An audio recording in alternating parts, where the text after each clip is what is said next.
Disclaimer, এই video শুধু বিনোদনের জন্য, কেউ সিরিয়াসলি নেবেন না। ভাই অনলাইনে লাইফ নাম্বার 2 দিন পরে আমাকে চিনবো না, আমার চিনবো না ভাই। উমরকে নিয়ে কথা বললেই উমরের সন্তানরা এটা এসে বলবে যে তোর কি ভিউসের অভাব পড়ছে রে। এখন আবার নেপাল গেছে, জীবনের প্রথম নেপাল গেছে, একটু খরচ হয়ে গেছে বুঝছি। এখন সেই টাকা পয়সা উঠানোর জন্য আবার সেখানে মাকে নিয়ে কান্নাকাটি করতেছে।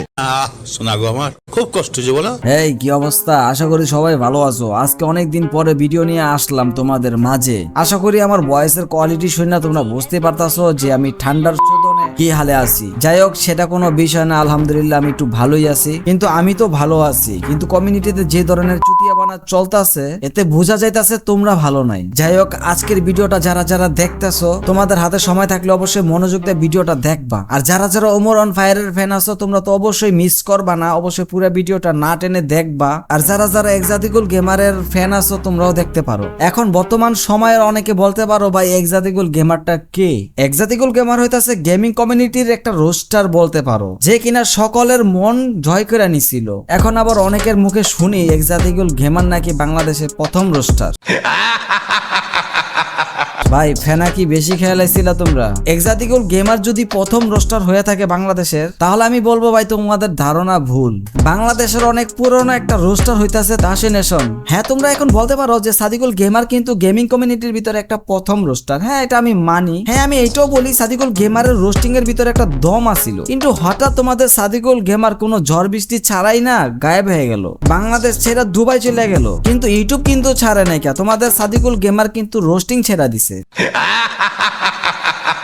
যাই হোক, এখন মেন টপিকে কথা বলি। আজকের ভিডিওর টপিকটা কিন্তু তোমরা অলরেডি বুঝে গেছো যে ওমর অন ফায়ার এবং কি এক্সাটিকুল গেমারকে নিয়ে কথা বলবো আমি। যেখানে ওমর অন ফায়ার কিন্তু নেপাল গেছিল এবং ভিডিওর মাধ্যমে তার আম্মুকে আই লাভ ইউ বলছে এবং কি তার অতীতের কিছু কথা বলতে বলতে সে কিন্তু কান্নাকাটি করছিল। এই বিষয়টা লইয়া কিছু ছাত্রী টিকটকাররা কিন্তু মা ব্যবসায়ী বলতেছিল। এটা তোমরাও জানো, আমিও জানি এবং কি ওদেরকে আমি বাসও দিছি। এখন কথা হইতাছে তোমাদের বিখ্যাত সাদিকুল গেমার ছাত্রী টিকটকারদের মতো কিভাবে পারলো পাতা খুল লজিক দিতে। আচ্ছা চলো, তোমাদের সাদিকুলকে রিপ্লাই দেওয়ার আগে তোমাদের সাদিকুল ভাই কি বলছিল আমরা একটু শুনে আসি। এখন আবার নেপাল গেছে, জীবনের প্রথম নেপাল গেছে, একটু খরচ হয়ে গেছে বুঝছি।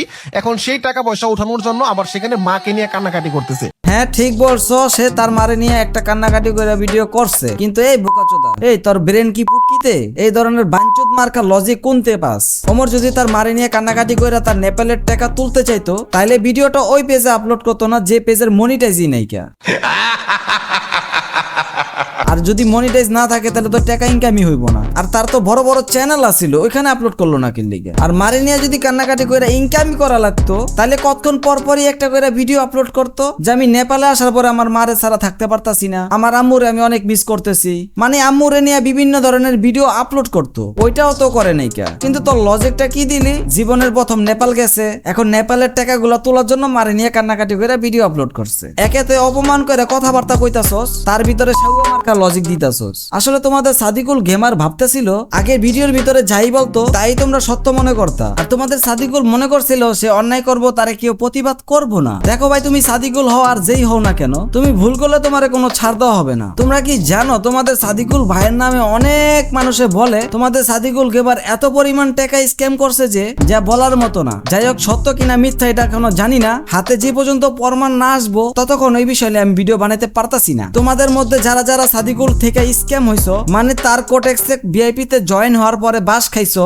লাভের কথা বইলা নিয়ে লস করাইছে, তোমরা এই ভিডিও ডেসক্রিপশনে দেখো আমার পেজের লিংক আছে, তোমরা ওইখানে আমার সবকিছু জানাইতে পারো। তারপর নতুন করে খেলা শুরু করতেছি। আরেকটা কথা, তোমাদের সাদিকুল গেমার না ক্যামেরার সামনে চোরের মতো আসে, মানে যারা চুরি করতে যায় মুখ ঢাইকা তাদের মতো আসে। কারণ আর কেউ জানুক বা না জানুক, যে চোর সে কিন্তু ঠিকই জানে। গাইস, আপনারা কি লক্ষ্য করেছেন 2 দিন আগে কটেক্সের সার্ভার মেইনটেনেন্স হয়েছিল? দ্যাটস মিন কটেক্সের ওটিসি মার্কেটে অনেক বড় একটা আপডেট হয়েছে। শোনা গো, আমার খুব কষ্ট যে বলো। Wake up to reality. আঘাতকারীকে ক্ষমা করলেও আমি অপমানকারীকে কখনোই ক্ষমা করি না, কারণ কষ্ট সহ্য করার ক্ষমতা আমার আছে, তবে অপমান মোটেও না।